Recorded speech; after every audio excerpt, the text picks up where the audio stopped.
Coyote Outdoor Living has barbecues and smokers for every walk of life. And what I love about the brand new electric grill is that it is compact and yet you can get a lot of food on this. Here I've got multi-level cooking, all kinds of power up to 550 degrees and as low as 175. It's got adjustable shelves on the side, and if you remove it from the base, this is portable.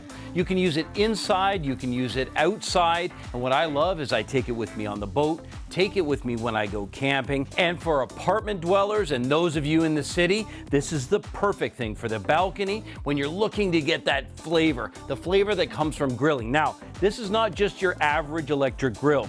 Tucked inside there, the engineers from Coyote have put briquettes. Those briquettes are going to give you that radiant heat. So when you put on products like chicken and beef and fish, there's enough radiant heat reserved in that to give you that really good sear you're looking for. Now that sear, that's going to translate out into flavor. The other thing that I love about this grill is its beautiful finishings. You can see the brushed stainless with the polished. In every detail, this is an engineering success for your backyard. So whether it's at your camper, with you on your boat, in your backyard, or on the patio, the Coyote Outdoor Living electric grill is just what you need to keep barbecuing all summer long.